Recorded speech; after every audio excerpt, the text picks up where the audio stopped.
There is only one person who had the motive, who had the means, who had the opportunity to commit these crimes.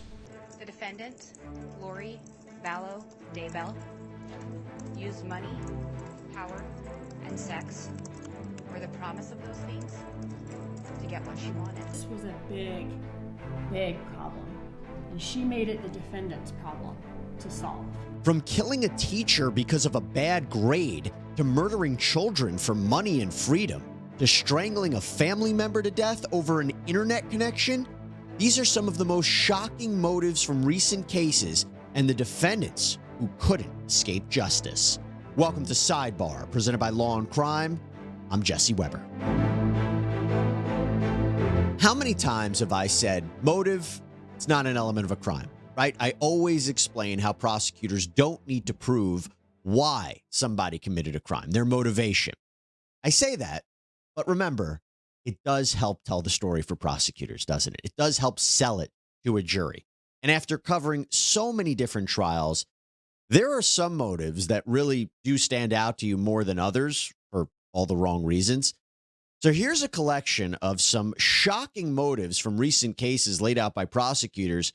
And as you'll see, these killers did not get away scot-free. So let's start with the first person that I thought of when we came up with this topic, Alec Murdaugh, the disgraced South Carolina lawyer who went to trial for shooting to death his son Paul and wife Maggie on their family property back in June of 2021. And this was a very interesting case. There were no eyewitnesses. There was no murder weapon.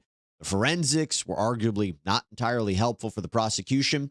What was helpful was the prosecution's smoking gun, a key piece of evidence that changed the course of this whole trial. This was a recording taken off of Paul's phone minutes before the shootings happened, where you can hear Murdaugh's voice. Quit, Cash. Come on. Quit. That's okay. Come here. Sorry about that. Come here, Cash. Hey, he's got a bird in his mouth. Bubba. Hey, Bubba. It's a guinea. This is a chicken. Come here, Bubba. Come here, Cash. Come here, Bubba. Cash. Quit. That proves he was there at the dog kennels of the property where Maggie and Paul were killed, the crime scene, minutes before this happened. And this comes after Murdaugh denied for so long, including to police, that he was there. But to sell the idea that he brutally killed his family in cold blood, and that's a tough pill to swallow. I know I needed to know the why, and I think the jury needed to know the why. Well, the motive gets very complex. So prosecutors argued that Alec Murdaugh was stealing from his clients and his law firm. He was also facing a civil lawsuit in regards to a girl who was killed in a boat accident allegedly caused by his son Paul a couple years back. And as part of that civil suit, he would have to disclose his finances. And so he was about to be exposed for his financial misdeeds. And the prosecution argued that as a way to buy himself more time, to keep himself from getting caught, to gain sympathy, to distract away from all of these financial issues, he killed his family. There is only one person who had the motive, who had the means, who had the opportunity to commit these crimes, and also whose guilty conduct after these crimes betrays him. The defendant was the one person who was living a lie. The defendant is the person on which a storm was descending, and the defendant is a person where his own storm would actually mean consequences for Maggie and Paul. The evidence that you've heard shows that the defendant became so addicted and so dependent on a velocity of money that the millions of dollars in legal fees that he was receiving was not enough. And so he started to steal. Gathering storm in Alec's life. We talked about the family legacy. You heard how important that was to him and how important that was to this family and how it was in danger because of the boat case. The criminal charges as well as the civil charges. That legacy was in danger. And it was threatening also to expose him for who he really was, which would totally destroy his part of that legacy. Lose his career, lose his bar license, face consequences like he's never seen. And on June 7th, 2021, as all these pressures were mounting, the defendant killed Maggie and Paul. Now, to illustrate that, and I know it's a wild motive, but to illustrate that, the judge allowed evidence of Murdoch's financial crimes to be presented at trial. And there were three key witnesses I want to bring up. So the first is Jeannie Seckinger. She was the CFO of Murdoch's law firm, and she explains that she questioned Murdoch about missing money on the very day that Paul and Maggie were killed. I told him, I said, I have reason to believe that you received the Ferris money directly to you, and you need to prove to me that you did not. And he assured me again that the money was in there. I told him I still needed to see the ledgers or proof that it was.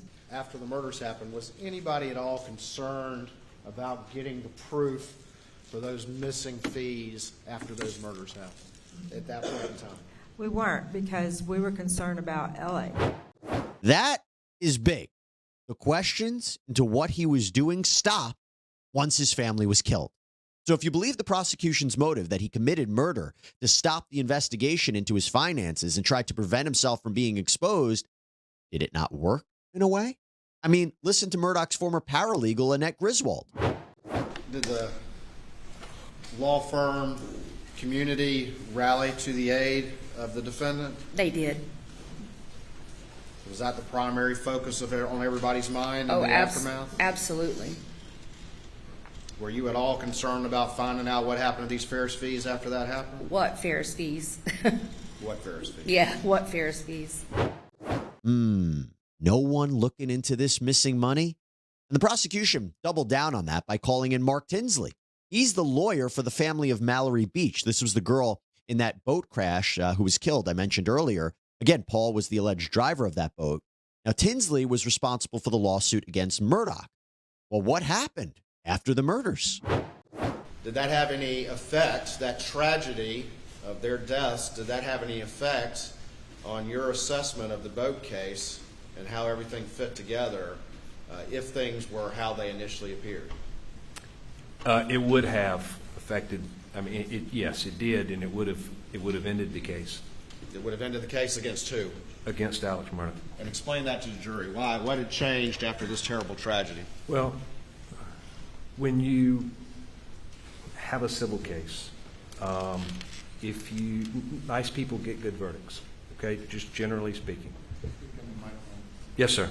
Nice people get good verdicts. You really have to motivate a jury to want to help somebody in a civil case. And so if you compared, say, Attila the Hun with some sweet grandmother, who gets a better result? It's the sweet grandmother. If Alec is the victim of a vigilante, nobody's going to hold him accountable. Doesn't make any difference what he did or how clearly what he did contributed. The case would be over against Alec. So if Murdoch really was a victim and his family had been massacred, that lawsuit would be basically over. Now, does the motive to kill his family make sense? It's a crazy motive, but when you put it all together, I don't know, for me, it seemed like the only logical explanation for why he would have done this.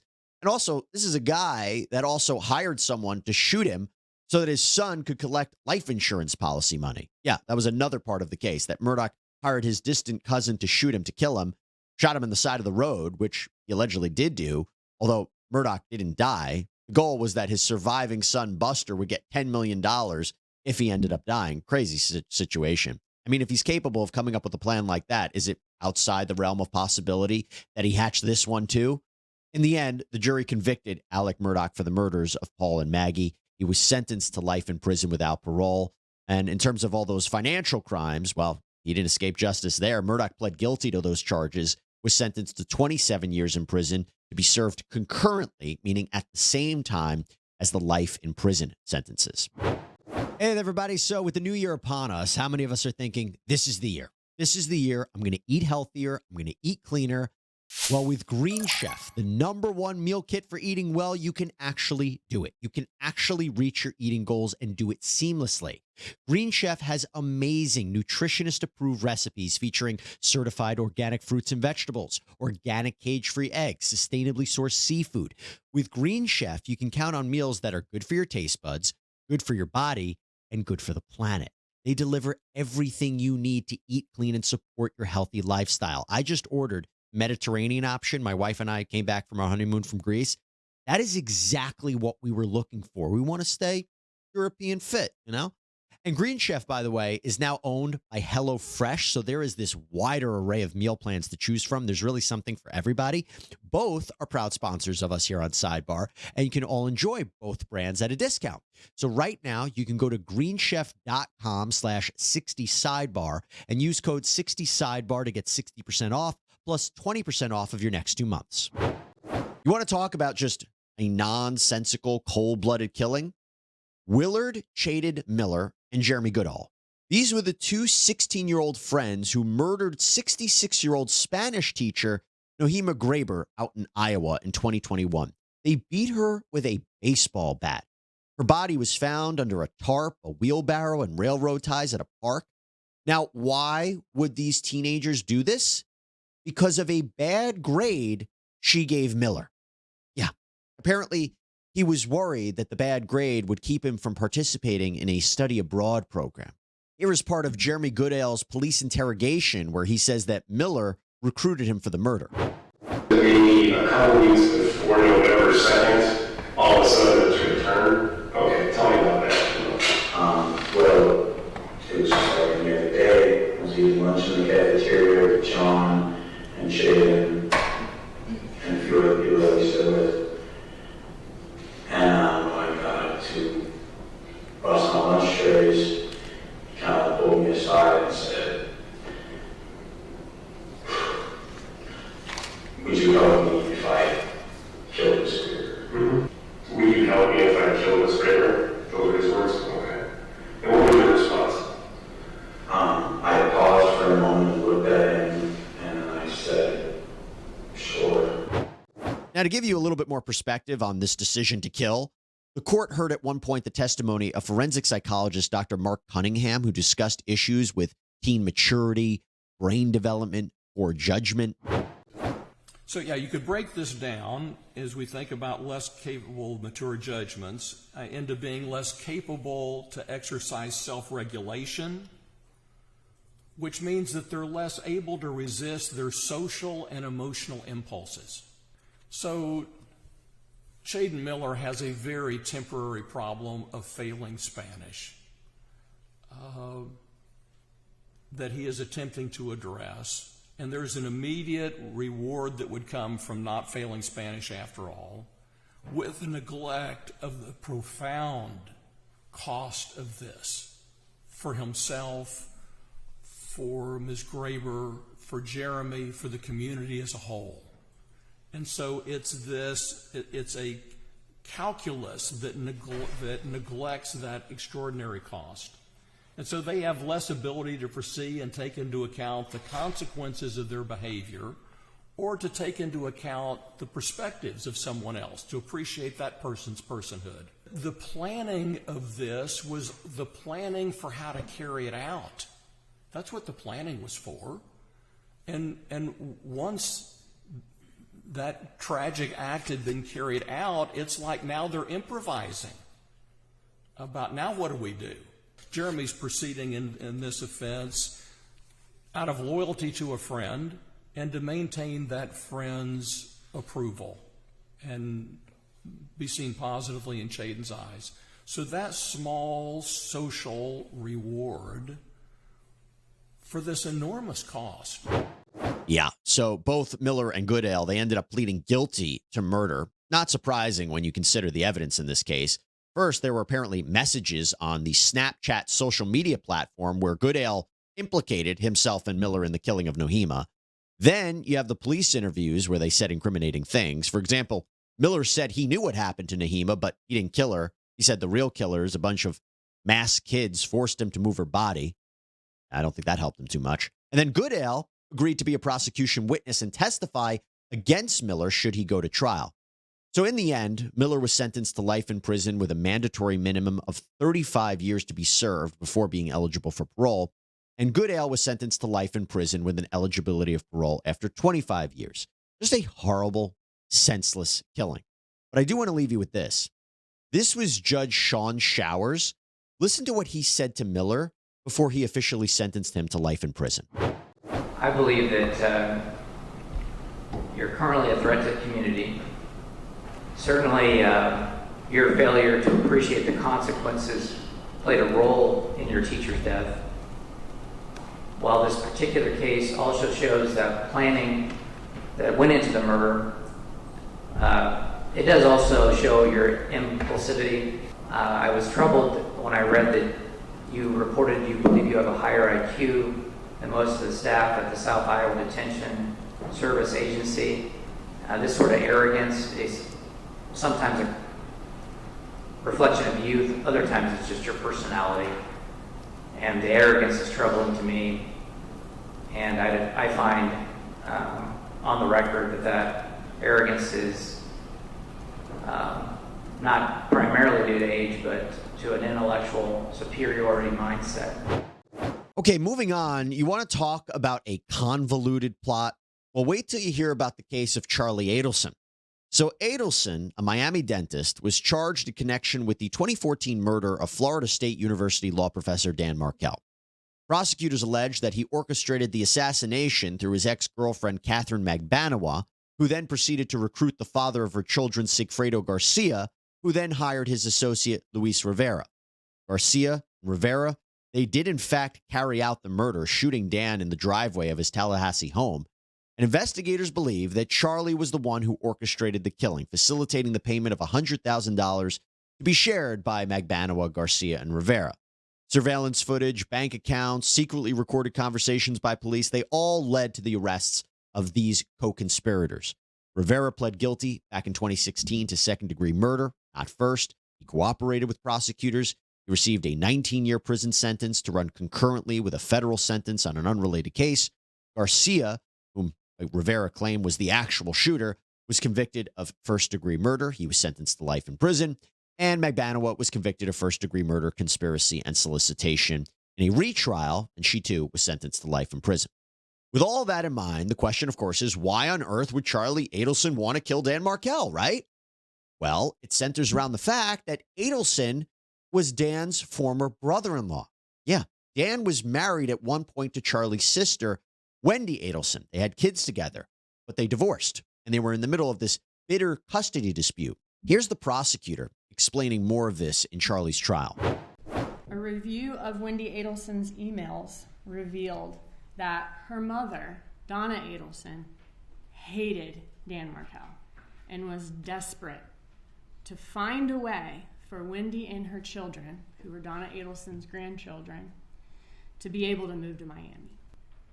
Donna Adelson even suggested offering Dan Markel a $1 million bribe to allow the relocation, and even said that this defendant, Charlie Adelson, would pay a third of that $1 million bribe to Dan Markel to make that happen. The evidence in this case will show that Donna Adelson's closest confidant was her son, the defendant. She and the defendant talked multiple times a day, every day. He was the person with whom she would constantly vent and complain to about Wendy's situation. The defendant was also the person that Donna Adelson relied on to solve her problems. And this was a big, big problem for Donna Adelson. And she made it the defendant's problem to solve. Shortly before the murder, in fact, Dan Markel, the victim, filed with the court and basically asked the court, he alleged that Donna Adelson was disparaging him to his children by saying bad things about him. And he asked the court to enter an order preventing Donna Adelson from having unsupervised contact with her grandchildren. This motion was still pending in court when Dan Markel was killed. The murder of Dan Markel ensured that an adverse ruling on his motion would never be a problem for the Adelsons. And just about 48 hours after the shooting, Wendy Adelson and the little boys relocated to Miami. Shortly thereafter, moved into a home within walking distance of the Adelsons' Miami home. So Dan Markel was a thorn in the side of the Adelson family, causing his sister and his mom all these problems, and he decided to take care of business by outsourcing the murder. And prosecutors presented evidence like suspicious remarks from Adelson. Quote, "It was always his joke. He said, I looked into hiring a hitman and it was cheaper to get you this TV." Is that what he said? That was a joke that he made, yes. And hiring the hitman, that was to kill Dan Markel, right? That was the joke. That was the joke that he made in poor taste, yes. Did Ms. Adelson make some statements to you about her brother Charlie? She did. And what were those statements? She asked to speak to me confidentially in a very serious tone of voice, told me that Charlie had investigated all possible options to take care of the problem of Danny Markel, including hiring a hitman, which would cost about $15,000. Then there was testimony of co-conspirators like Catherine Magbanoa and Luis Rivera. Who came up with the idea to kill Dan Markel? Charlie. He got in the car with me and he asked me a question. What was the question? Do you know anybody that can harm someone? And did you know anybody that could harm someone? Yes, ma'am, I did. Who was that? Sigfredo. And who was to get the money once the job was done? Katie. All right, and did she get the money? Yes, ma'am. Do you know where she got the money from? Do you My- know where she got the money from? Yeah, the people. Who are the people? The dentist. I called them the dentist at that time. The dentist? Like Wendy and her brother. And then there were secret recordings by law enforcement, including when they conducted a sting operation. They had an undercover officer pose as an associate of Rivera's to muscle money out of the Adelsons. The idea was that this would get Adelson and Magbanoa to slip up and say something incriminating. He's like, okay, do the right thing. Do the right thing. Do the right thing. You sound like a cop that's fishing that's or an investigator or someone's playing games. In fact, Charlie was caught on tape saying things like, quote, "If they had evidence, we would have already gone to the airport," seemingly thinking that it could be the police behind this blackmail incident. And he also seems to suggest either that they pay off the blackmailer or kill him. That was in another recording. And despite Adelson's attempt to defend himself by saying he was the victim of an extortion plot at the hands of the real killers who would do to him what they did to Dan, and so he had no choice but to pay the money and keep Dan's murder a secret, that was his defense. He lost. The jury convicted him of first-degree murder, conspiracy, solicitation, and at the time of this recording, he faces a sentence of life in prison. By the way, right after Charlie's trial, his mom, Donna Adelson, was arrested for her alleged role in the murder of Dan Markel. All right, you want to talk about just a ludicrous motive to kill? Let's get into the case of Kevon Watkins out of Macon, Georgia. Prosecutors say back in February of 2018, when he was 16 years old, he strangled to death his 19-year-old sister, Alexis. I mean, he put her in a chokehold for about 15 minutes. In fact, a deputy testified that when law enforcement arrived on the scene, Watkins was still holding his sister. Their 13-year-old brother had to call 911, saying that Watkins was also threatening to beat up their mother, who was trying to get her son off of her daughter. Alexis later died at the hospital. So now the motive of all things. Why would he do this? It was over, of all things, Wi-Fi. Yeah. Apparently, Watkins comes home from school to play video games and decides to change the Wi-Fi password in the home. He didn't want his family sharing the internet with him because it interrupted his connection. So Alexis unplugs the router, takes the video game system into her room. Watkins confronts her. They get into a fight, and he ends up killing her. Unbelievable. Over Wi-Fi.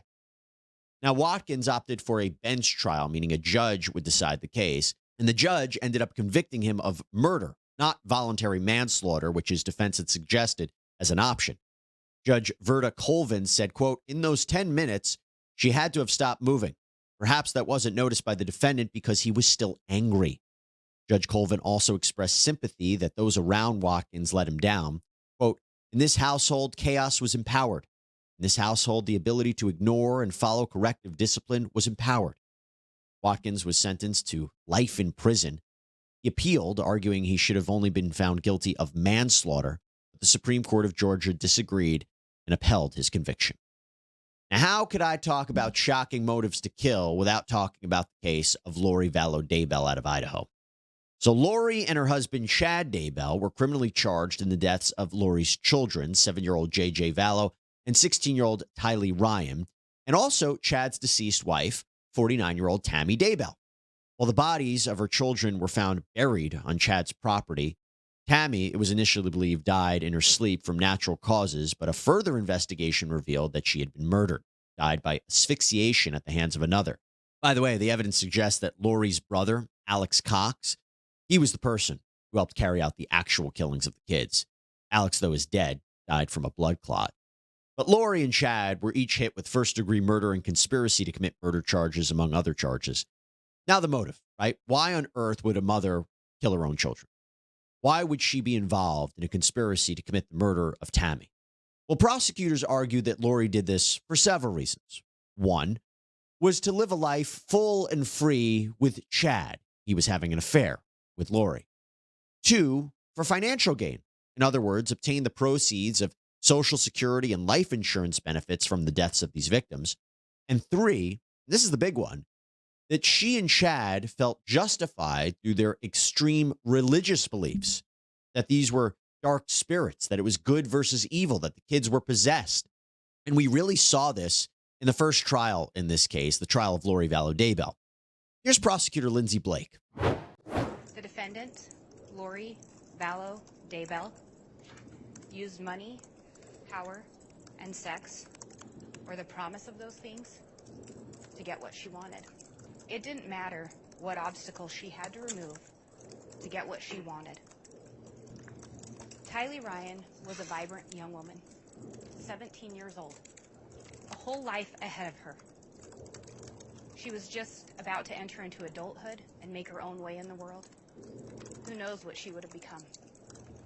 Tylee had money. Lori wanted it. Joshua Jackson Vallow, lovingly known by friends and family as JJ, was a 7-year-old, vibrant, happy-go-lucky little boy. He had most of his childhood and his whole life ahead of him. He took a lot of time and effort and energy to care for. That time, effort, and energy took away from the defendant doing what she wanted to do, and from the defendant being with Chad Daybell and devoting her time and attention to him. Not only that, JJ also was entitled to Social Security benefits. The defendant didn't want to have to take care of JJ anymore. She wanted the money. JJ's gone. Tamara Douglas Daybell, known by friends and family as Tammy. The defendant wanted Chad all to herself. Chad was the beneficiary of a life insurance policy for Tammy. Lori wanted those things.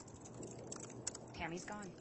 Dent and Chad decide that they share purported religious beliefs, and that they share beliefs that the two of them had been married before in a prior probation. What they began to tell others is that they were essentially meant to be together. They'd been married in prior lives, prior probations. Not only that, but they both said that they had been prior figures from or persons from the Bible or other religious references. Just wild stuff. By the way, another major plot point that was highlighted in the prosecution's case was that 2 weeks after Tammy Daybell died, and the kids were already missing, by the way, Lori and Chad go to Hawaii and get married.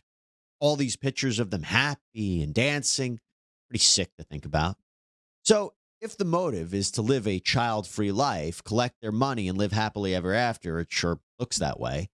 Now, one of the ways that prosecutors showed Lori's involvement in her justification for what happened was through recorded phone calls. I mean, Lori's son, Colby Ryan, calls her in jail when the kids' bodies are found, pleading with her for answers. Listen to what she says. So you can judge me, Colby, all day long. Go ahead and judge me. The whole world has. The whole world has judged me. Listen to me. They don't know, and you don't know. You don't know what I've been through, and you don't even give a crap what they've been through. Nobody does. Except for me.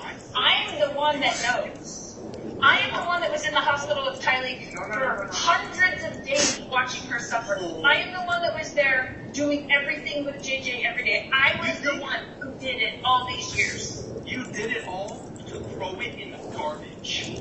They're not. You don't know what happened. Pure blasphemy. Is this funny? Yeah, she was laughing. You heard that right. Talking about her dead kids, and she's laughing. It sure sounds like someone who has this warped justification, right? Talking about the problems with Tylee. You don't know what happened, as if there's some other explanation.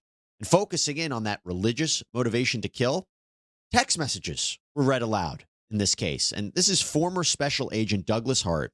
And there were messages from Lori to Chad. You're going to hear how there was this belief that people around them were possessed by evil spirits or demons. Again, is that perhaps a justification for them to die? I included this mainly because of the last text in this string, which indicates that Lori Vallow and Melanie Boudreau believe their children to be demons. Line 1394 from Lori Vallow to Chad Daybell. She is asleep. She put a bunch of holes in the walls and doors. Definitely had demons helping her, probably 1,000. We are both so tired of taking care of demons. We are weary. Please ask the Lord to take them. What significance did that have from an investigative point of view? The significance is the designation of these children as being demons, being possessed by some dark entity, and in light of what happened with JJ and Tylee, it is relevant to the investigation in its totality. Kind of predicting what would happen, right? And adding to that, this is the testimony of Zulema Pastenis, the widow of Alex Cox, Lori's brother. She testified about what Lori thought of Tammy. And also, let's highlight that someone had tried to shoot Tammy on a prior occasion. That's right. Someone tried seemingly to kill her, and it's believed, the evidence suggests, that that was Alex Cox who shot at her. Lori told me that Tammy had been possessed by a demon, and that it was no longer her, kind of like the same thing that she had said about Charles, and that she needed my help casting out from her. Okay. And did you guys do a casting on Tammy? Yes. And now this is the night that Tammy was shot at. Correct. Okay. So while she's on the phone, she appears angry and scary angry. Did you hear anything she said? Yeah, she was using some very derogatory terms such as idiot, moron, and just being very, very angry with whoever she was on the phone with. After she got off the phone, what did she say to you? She said, idiot, can't do anything right by himself. So again, the idea is she had to get rid of Tammy so she can have Chad all to herself, using religion as the justification. By the way, remember when we said money was a motivation too? Here's forensic accountant Michael Douglas talking about Lori receiving certain payments after the deaths of her kids. And you have mentioned this, but what date were Chad and Lori married? November 5th of 19. And can you tell me how many payments were received into Lori Vallow's Compass account on behalf of Tylee Ryan after her death? 4. And what was the amount of the Social Security payment for each month that was received for Tylee Ryan? So in October through December of 19, she received $1,859 a month. In January of 20, she received $1,888. And what's the total amount of those payments? The total being $7,465. And how many monthly payments were there for JJ? 4. And what was the Social Security payment for each month that was received for JJ Vallow? October through December of 19, it was $1,951 a month. And January of 20, it was $1,982.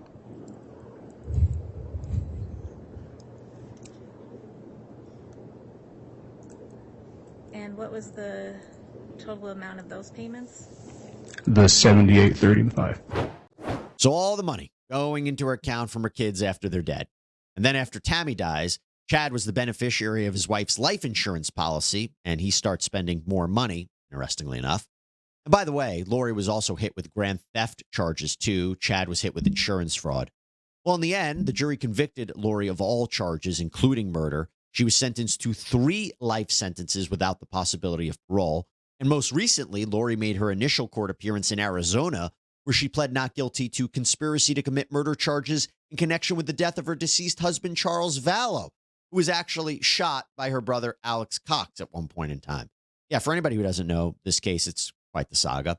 And as for Chad Daybell, at the time of this recording, he's awaiting his criminal trial in Idaho, where the death penalty, if he's convicted, could be on the table. All right, everybody, there you have it. Some wild motives and plans, but as you saw, no one was able to escape justice. That's all we have for you here on Sidebar, everybody. Thank you so much for joining us. We always appreciate it. Please subscribe on Apple Podcasts, Spotify, YouTube, wherever you get your podcasts. I'm Jesse Weber. Speak to you next time.